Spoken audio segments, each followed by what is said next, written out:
You're a SaaS founder, you've built something solid, but growth still feels harder than it should. Most SaaS companies don't fail because of bad tech. They fail because they've never become a must-have to the right customer. This podcast is here to change that. I'm Ton Dobbe, and this is the Remarkable SaaS Podcast. Every week I talk to founders in the trenches, facing friction, making bold moves, and building companies that last. We dig into real choices around focus, positioning, customer pool, team alignment, the things that separate forgettable software from the ones that people can't live without. No hype, no hacks.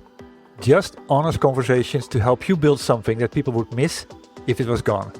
If your SaaS should be indispensable but isn't yet, this is your podcast. Let's get into it. The guest on my podcast this week is Martin Payne, CEO at TextUs. I came into the company thinking this is not a turnaround situation. This is a fine-tuned, refined situation. And so I just went in with the mindset of there's goodness here. Now let me understand more specifically where the goodness is. Let me understand where specifically things need to be removed or changed. This is Martin. We dig into what he did when he took over a company that had stopped growing and what he actually decided to leave alone. You'll hear what he found that the people who built the business could no longer see, and the one move that he made twice, 6 years apart, for the same reason. When growth stops, most CEOs are eagerly looking what to change. Martin, however, wanted to know what to keep.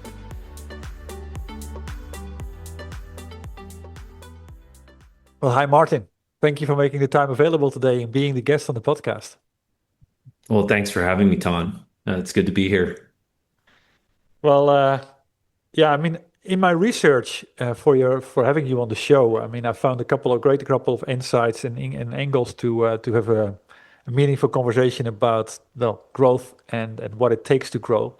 One thing I figured out is that you were not the founder of the company TextUs, but you became the CEO. I'd love to dig a little bit deeper in that. But before we start digging into your company that you run right now and what it's all about, a little bit about you. What drives you? What gives you energy as a leader? Yeah, for me, it's fairly simple. So some of the best experience that I had growing up, both as a kid and young adult, was just playing on teams that worked well together, teams that strived for something meaningful, teams that actually performed and did well. And once I realized that I was never going to be a professional athlete, I just, turned my eyes towards business at the end of the day. And so business to me is very much a team sport. And when the correct vision is there and the correct mission is there, you can turn just about any business into really meaningful work where with the right culture, people come together, work as a team, work very productively, and just perform better than their peer group. And that really drives me. I love doing that. Yeah, I can really understand that. And so many people forget that. And then also start to mix up vision and mission and what it really needs to be all about. Can you give me your definition of what a really good vision needs to sort of tick? One, I think it's got to be specific. Two, it just has to be compelling. In our vision and mission, so vision's to be the best performance texting application in the market. Mm-hmm. And, it kind of rolls off the tongue, but we mean something very specific when we say performance texting. It is really to make our users as high performance as possible using our tools. With performance very measurable. And our mission is to enable our employees to do the best work of their careers in service of the vision. And so, I tell people we're not for everybody, but if you come here, I guarantee you will be challenged and you will be resourced and you will be coached to do the best work of your career. So get ready. But we're not for everybody, but the people who come here, I tell people, you're going to come, you're going to do great work here, and you're going to be proud of it. And then you're going to graduate someday from TextUs, and you will be glad that you were here, that this was one of your stops, because it will have been accretive to the arc of your career. Yeah. On the vision and well, I mean, I completely agree with that that it needs to be compelling, and it's typically to me that compelling part is in what you're creating together, an outcome Mm, that people want to be part of, and whether that's a customer that wants to be part of it or that it's an employee that actually wants to help build it, both can be. And I think that's the beauty of a good vision. When you tell it to a customer, when you tell it to an employee, they both say, "Yeah, that's for me." Um, yes, and agreed. that yeah, so that is a very important part. A little bit about yeah, wire back a little bit then on Texas. What is Texas all about? What is the problem that you're solving that that wasn't properly solved in the market? Yeah, I mean, the problem we're solving is really around revenue generation at the end of the day. So take a revenue generating team. I mean, it can be a talent acquisition team at a staffing company. It can be, a sales and marketing team that is selling a high value product or service to consumers. And at the end of the day, their methods of generating revenue are traditional marketing channels, but then over on the messaging side, including the voice side, it would be phone calls and emails. And with the proliferation of just phone calls and emails and technologies to block it, to send messages to spam folders, those channels have become less effective for those revenue teams. And so we solve the basic problem of we add a very well, texting is just natively a higher performance channel than voice and email, just because of just the dynamics, like the user Yeah, dynamics and deliverability, readability, response rate.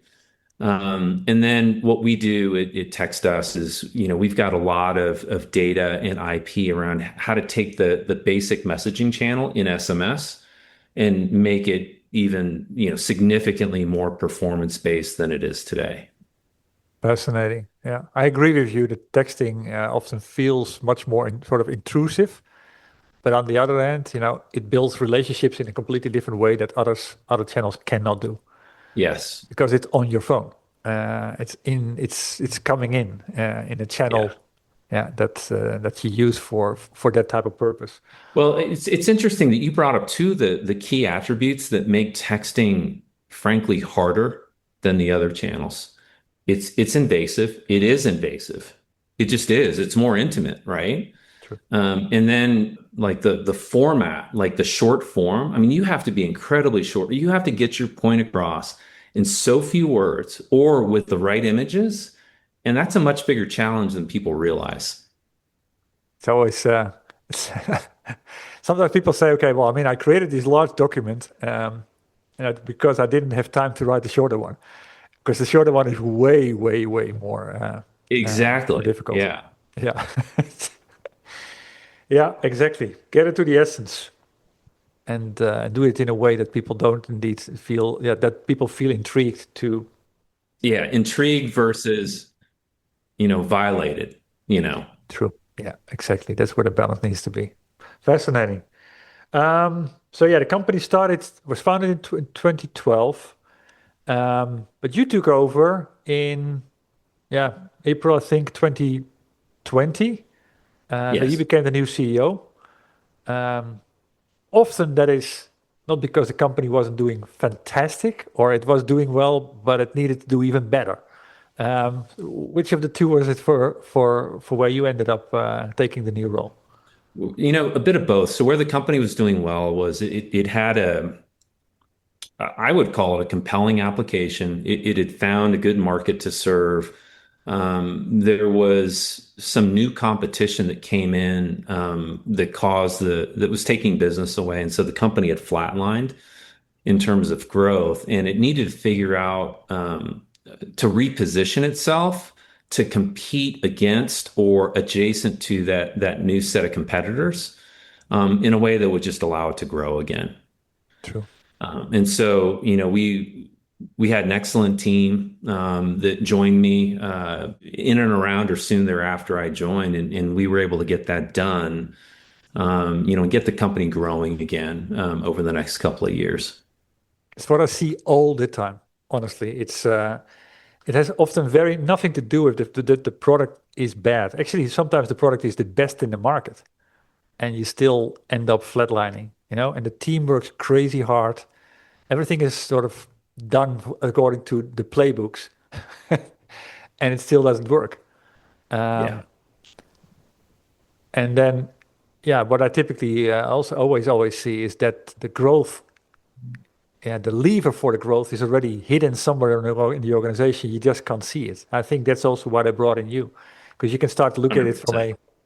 from a different perspective and say, hey, it's there. 100% true. A lot of times it's hidden in plain sight, and sometimes I always credit like the original team. I mean, they grew the company from zero, Yeah, like nothing to about a $7 million business, which is hard to do. But when you are associated with the business and you're in it day to day, it's harder for eyes that have been there for a while to, see certain things. And part of it definitely was the benefit of just seeing it through new eyes, which yeah, which we were able to do. And the other thing that was a massive impact too was, just bringing in leaders that were the right leaders at the right time. hmm Leadership just it makes such a difference in terms of setting expectations, really setting culture, being the example of the culture, and that kind of leadership and culture can. It was a major difference also in terms of being able to get the company to grow again. yeah. So I mean, walk me through that first year that you were in. I mean, how did you approach that? Because you can come in and you can also get it completely wrong, because you take it from, okay, this worked for me. I'm going to apply that on this company. But I think I saw somewhere in my research that you're very much a person that wants to involve everybody in the company to find the things that might be doing well, but are not, yeah, kind of paid attention to in the right way. How did you go about it? I didn't come in with a preset playbook. I mean, I have plays that I like for sure. Yeah, And for me, I'm not a rote application guy, if that makes sense. I like keeping inventory of plays that have worked well. yeah, But I came into the company thinking this is not a turnaround situation. This is a fine-tune, refined situation. And so I just went in with the mindset of there's goodness here. Now let me understand more specifically where the goodness is. Let me understand where specifically things need to be removed or changed. And we ended up keeping quite a bit of the employees that had been there. We started off keeping a couple of the executives. We added some new executives, replaced some existing executives. But it was really through the mindset of just being intellectually honest about taking inventory and doing that assessment when I first got there, and then making just intellectually honest changes, not because I wanted to or they were my favorite plays. It was more because, I just wanted the team and the company and the shareholders to do well, and just trying to always be true to that. And then you just end up making more surgical decisions in terms of what needs to be done versus just saying, I'm just going to throw the baby out with the bathwater, so to speak. let me make a small interruption here. Martin just described what he did after letting a third of the company go. He didn't announce a new culture, but he handed the question to the people that are still there. He gave them a quarter, and then he put what they wrote into performance reviews. The people that didn't fit, they would leave. Here's why this matters. It tells everyone what's important and why. That creates alignment where people keep each other honest instead of waiting for him. Alignment is what gives a company velocity as a whole, instead of having individual departments moving at full speed, but in different directions. And this is what remarkable software companies do. They acknowledge they cannot please everyone. They master the art of creating momentum, and then, together, they turn customers into fans. Want to master these traits as well? Simply read my book. I've made the electronic version available for free. Just visit theremarkableeffect.com to grab your copy, and inspiration will spark within 10 minutes. Back to the interview. Yeah, exactly. It's so easy to say, hey, wait a minute, the reason why you're not growing is because you missed this and you missed that, and you keep adding and therefore adding complexity. I like what you're saying here and the wording that you're using on intellectually honest, because that is, Yeah, I would possibly use the same type of word because that's what's required. And very often it's super hard because of complacency. People have pride and cannot stand back and say, okay, yeah, might have been wrong here, and for the better of the company, it's this might we might need to adjust this. Yeah, pride. Honestly, it's convenience. Just it takes a little bit of effort to get to know people, to get to know customers, to get True. to know products, Yeah. and so sometimes impatience can get in the way. And then if you mix impatience and pride, that's really quite a doozy. Yeah. Exactly, exactly. Yeah, sometimes that is good to bring in new people to yeah, to do a couple of decisions that you would honestly typically not make easily yourself. I mean, I recognize this from the past as well. Well, so you took over early 2020, COVID starts, the world is changing in front of you. Uh, what were what was an early decision that you took that actually had played out really well, if you look at it in hindsight? Yeah, I would say bringing in the right like customer success leader and building up that organization Hmm. because we saw dramatic improvement in gross retention and net retention. And as I think about the foundations of a business, especially financially, I mean, it's very hard to do anything with a leaky boat in a subscription business, which we are. We're a software subscription business. And the leader that I brought on there really did an excellent job. She was with us for almost 4 years, I think, and really established a very strong foundation there. So that was a massive help there. Exactly. So it's not about how do you get more new customers, but how do you actually get the right ones to stay? Yeah. I'd say the other thing that we did well also was just revamp the marketing team. And so our ability to get in the market, be thought leaders, generate demand, to get the new revenue growing as well. I brought in a leader there who really did an excellent job, was with us for, gosh, almost 5 years in that role, and was just instrumental in turning around that part of the business. Yeah. You told me just before we started that the industry that you were in when you took over was typically staffing, and that the solution was actually designed for that industry, but that the revenue was flattening. And then in 2023, if I'm correct, you decided to completely reposition the business. What I saw from it is that from a sort of a vertical play, you became more of a horizontal play. Was that deliberate?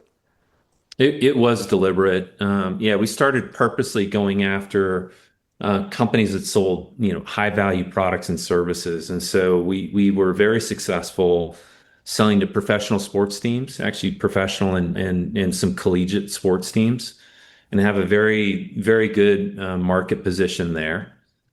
Um, and some high value consumer goods too. Like, give an example, Trek Bikes is one of our largest customers there.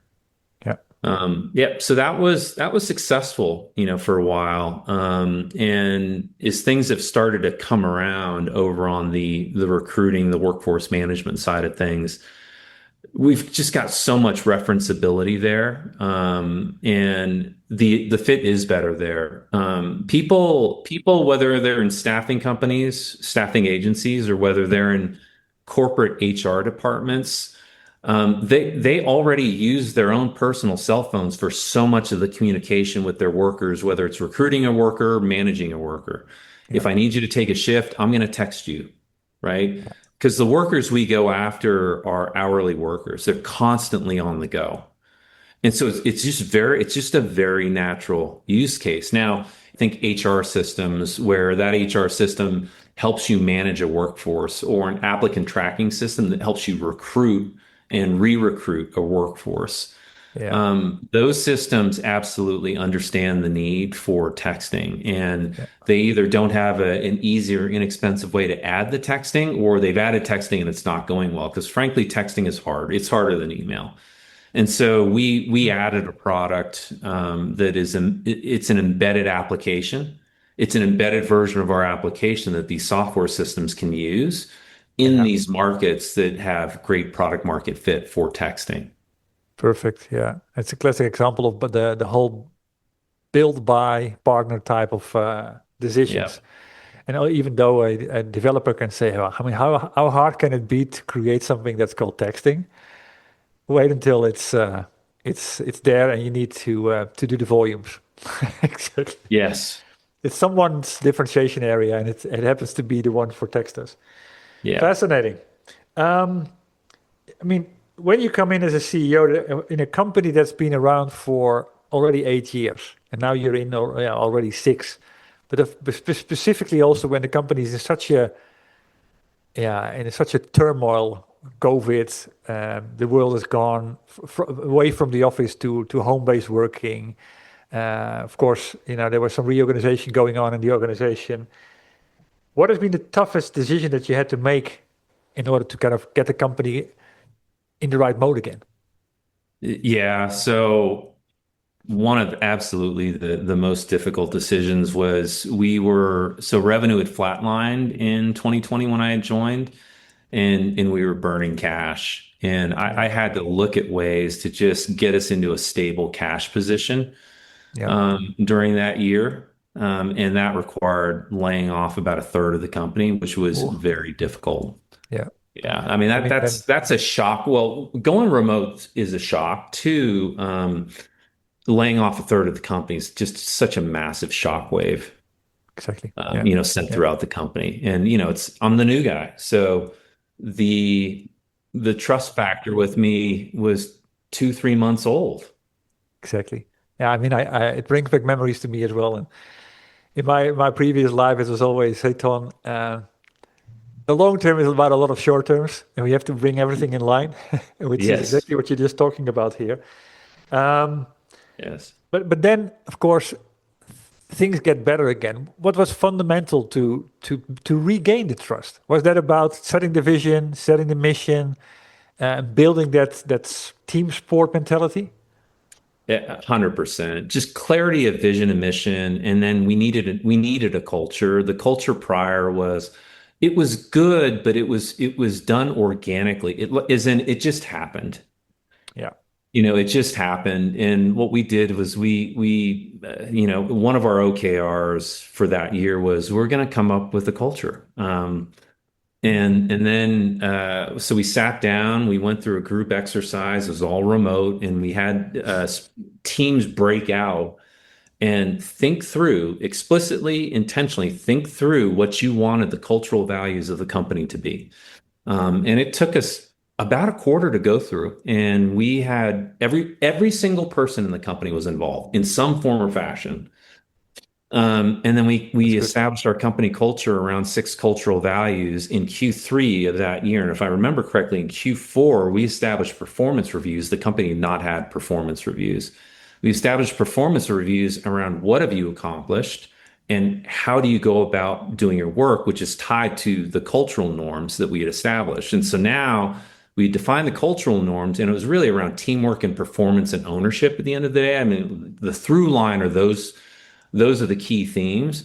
And Yeah. now we had applied it to our performance reviews. And then we gave it a name too. The name we gave it, that was a team exercise. It was called Cat Taps, was the name of our culture. It was really just an acronym for our cultural values. But Uh-huh. then we established awards in Slack and company awards. And so it started to take a life of its own, I think in large part because the company defined it. Obviously, the ELT and I had to sanction it, but they defined it. And then they Yeah. started living by it. And then we started having performance reviews where it's like, how does this person align with the cultural values of the business? And some people did, and some people didn't. And for the people that didn't, they were given performance reviews where we need to see some improvement here. And frankly, Yeah. Ton, we exited some people because they just didn't fit. Yeah.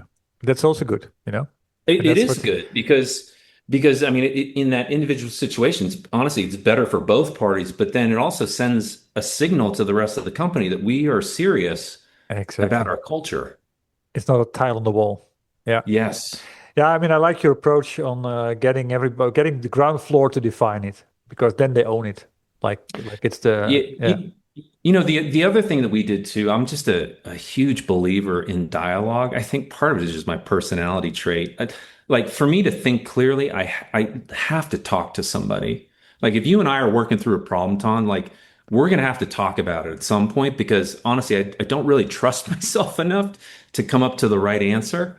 And so one of the things we did was I call it dialogue throughout the company. It's like we just had to start having a dialogue with people, yeah, one-on-ones, one to many, team to team.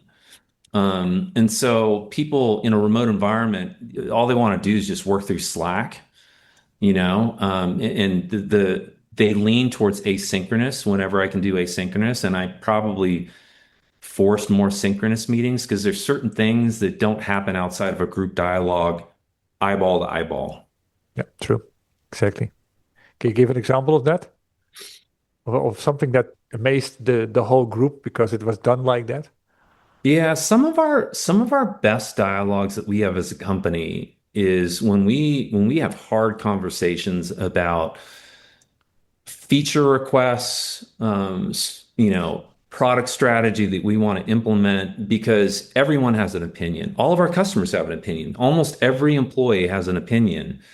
And when those decisions are made asynchronously or they're made in a silo, no one understands why you made a decision. Like everyone's unhappy.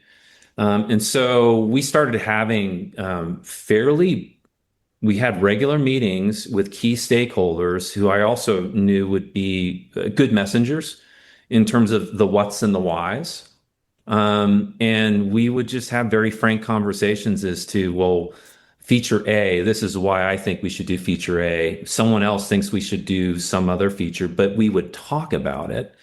And what I found was that, yeah, it's probably 90, 80% of the time, once we talked about it, we were very aligned actually, because now Mm. everyone knew the context behind certain requests. And maybe 10, Yeah, 20% of the time, I just had to veto and just say, guys, this is the way we're going. But everyone knew and everyone understood why. yeah, yeah. And that's also with, particularly cross department that creates sort of a, yeah, how do you say it, accountability between the teams. Because everybody also know, okay, if I make this decision, the other parts have to live with it as well. You keep each Yes. other honest, and I think that's a really good thing Yes. for the company. Yeah. Um, the company was flatlining. Now it's growing again. Is there one particular anecdote that you can say, hey, this worked really well for us where it comes to getting the predictability back in the or at least getting to some form of predictability? Yeah, it's funny. So I've been here 6 years now, and the answers I'll give you sound are going to sound very similar to the answer I gave you for back in 2020. Mm. Um, we have brought in an excellent CS leader who's really executing the fundamentals well. I mean, she has a whole new CS team as well. And the fundamentals of gross retention and net retention at this stage of our business, because I joined when we were a $7 million business, we're now a $20 million business. And so the challenges are different. She's just come in and just been an excellent leader, and our retention has just improved drastically this year. So solidifying the base there. The other thing that we did as well is we really got religion around data and AI and how data fuels AI. But we came up with this new vision around performance texting, and we know this is not conjecture. We know that through the application of data insights, machine learning, feeding that to AI, we have seen increases in response rate of 2x to 3x.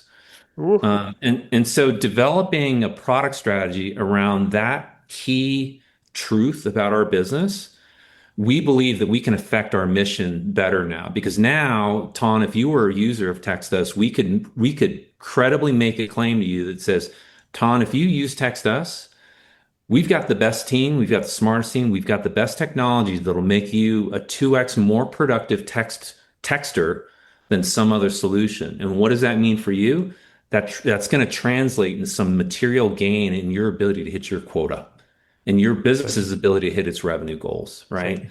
And so we've really, I mean, that's the bet of the company now. And we have a product strategy to go deliver on that claim.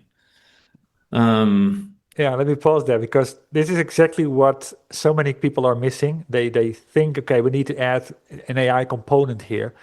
What I hear between the lines of what you've done differently, you started with an outcome that you say, okay, this is the minimum we need to do, and everything needs to kind of add up to that. No matter whether it's in R&D, whether it's in sales, whether it's in implementation, customer success, we all contribute to that promise. That is really about keeping the company honest. oh, absolutely. And if we hold ourselves accountable Exactly. to our AI delivering on those outcomes, then we're going to do incredibly well in the marketplace. But our AI strategy is if our AI cannot produce an outcome that we can tangibly see, then we shouldn't deliver it.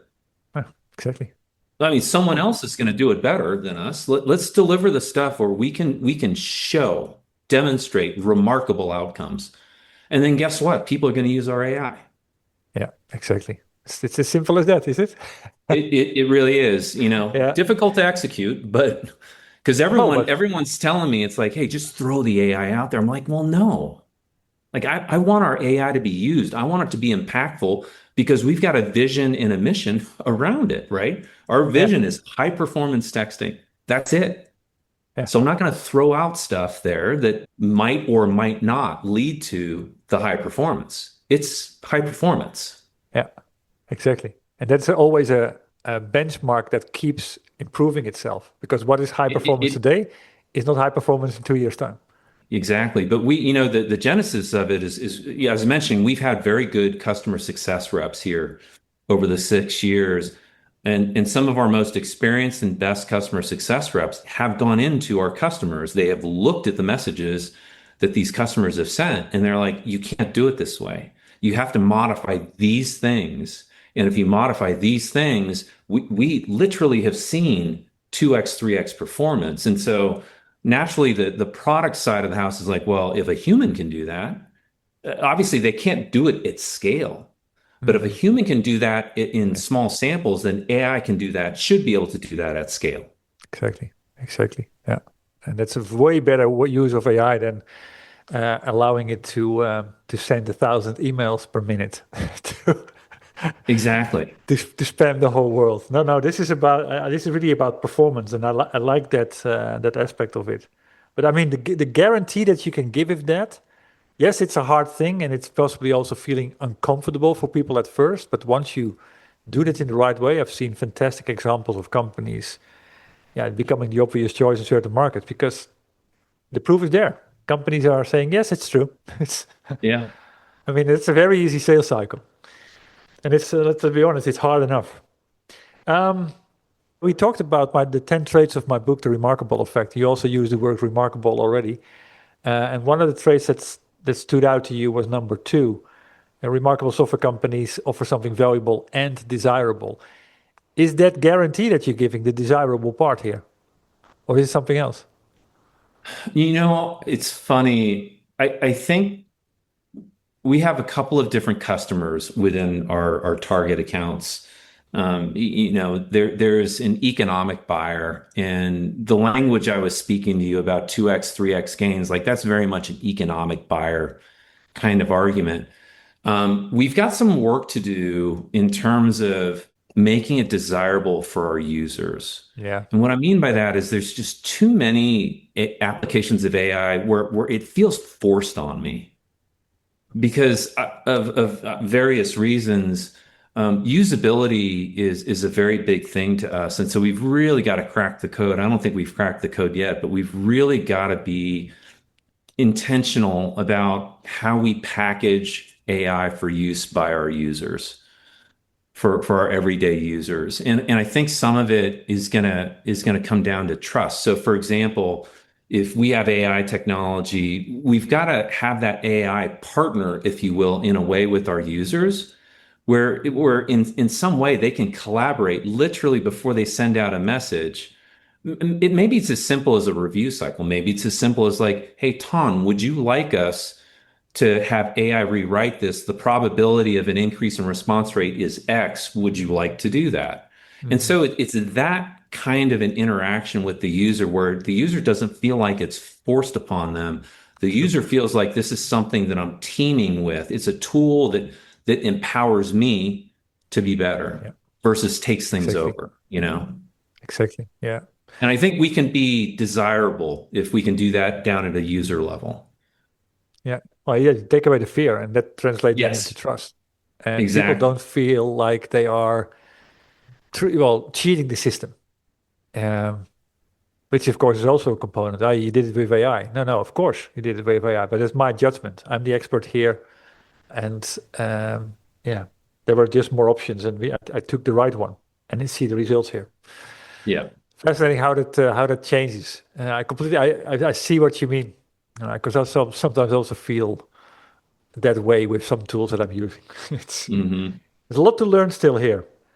Um, you talked about the word scaling, but in a different context because of, well, customers doing things at scale. But talking about what you just said earlier, the company was 7 million when you started, it's now 20 million. It operates at a different scale. What aspect of it, yeah, I mean, to overcome the scaling part, what obstacles have you kind of removed that you're most proud of here? I think helping the teams think through areas where, in some respects, it's a segmentation of our business, it's a segmentation of our customer base. Yeah, Meaning there are certain things that we do, particularly the things that are customer facing, where, for example, if you move a button, there's a mutiny among our users. And I would characterize those decisions as very high risk. There are certain areas of our software. I'll just give an example. Right now, our analytics are not very good. uh-huh. And what people do is they barely use our analytics. We have very rich analytics, just you can't visualize them. So people will extract the data and use their own analytics.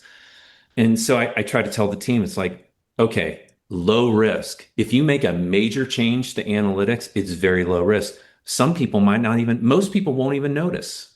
Exactly. And so it's trying to help the team understand that not everything we're going to get our knuckles wrapped on. There's some areas where we want you to take risk.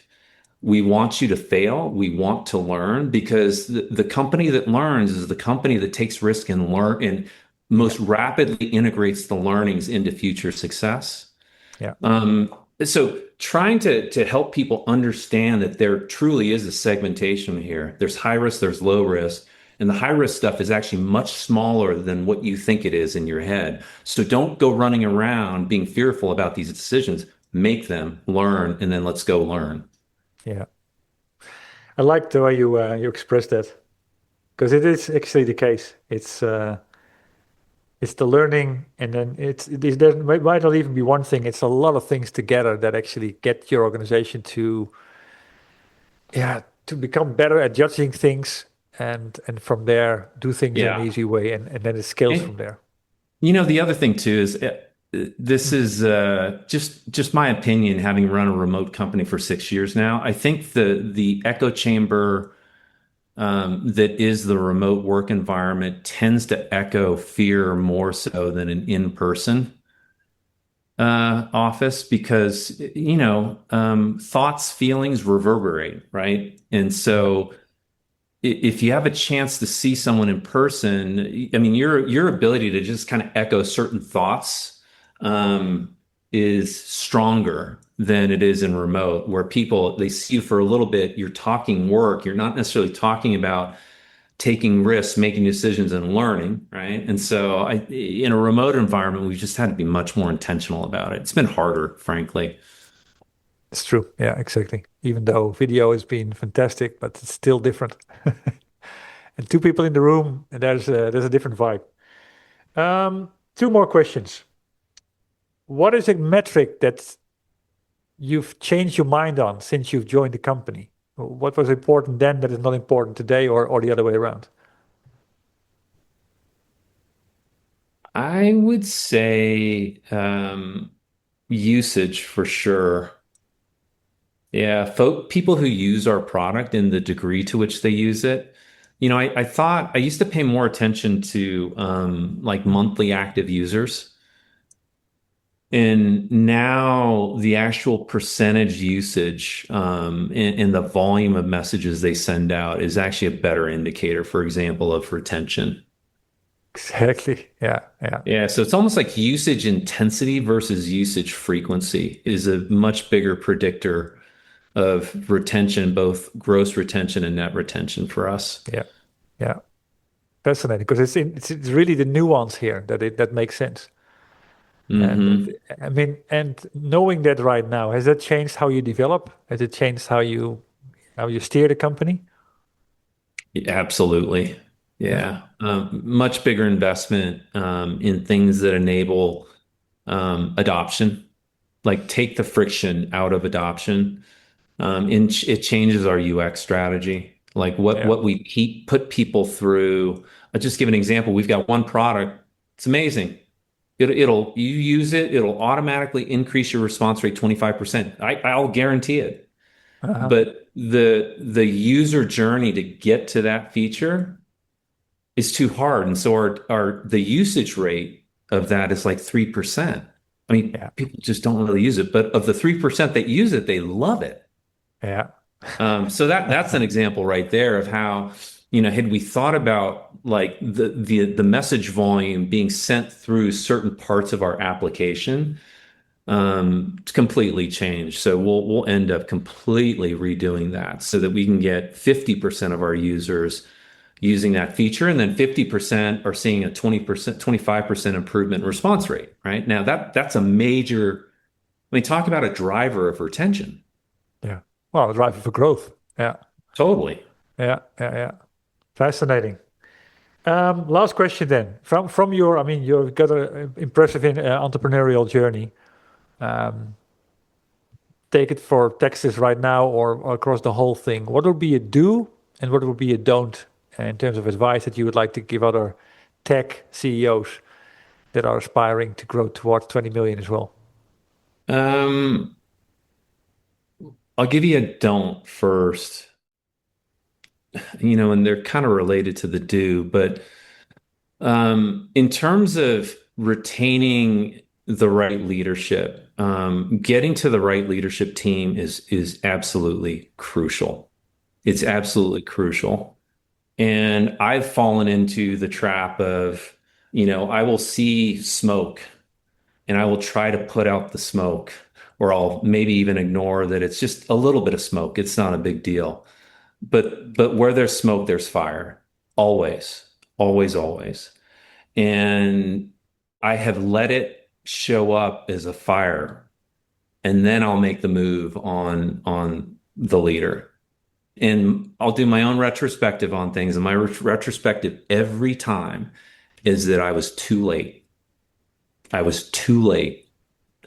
And so for me, the don't here is don't ignore the smoke with your leadership team, even if it's faint. Yeah.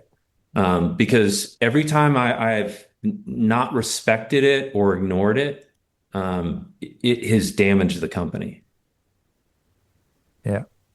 It's prevented me from moving on from that leader, or having a very direct conversation that needed to happen that eventually leads, most of the time, it leads to, I've just got to go find the right leader. And Mhm. I know it's painful, but there's got to be urgency around that initial smoke signal. Yeah. And I would say the do here is, CEOs get paid to be CEOs for a reason, and that's that there's kind of they sit in a very unique position. And that position, dealing with people, dealing with customers, looking at the market, looking at the competition, knowing the company's finances really well, what makes the business model go, no one has that point of view. Nobody. True. And so when you develop very thoughtful convictions around what to do, you just need to go do it. And this is, customers might push you in a different direction. Board members might push you in a different direction. And, some people on your leadership team might disagree. You need to stay true to those convictions. So there's this delicate balance, right? You can't come across as totally hard line and not listening. So you still have to listen and you still have to adjust when you need to adjust, but you've got to be firm in your convictions around the strategy of the business. Exactly. Yeah. That call needs to be made because you have the full picture and they don't. Yeah. Fascinating. Thank you for sharing that. I like the do and I like the don't as well. Makes you think. Makes you think hard.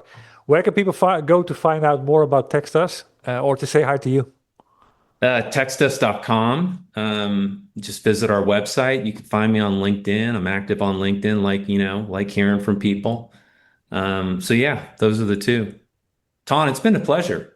It's been a pleasure indeed. I'm actually sad it's over.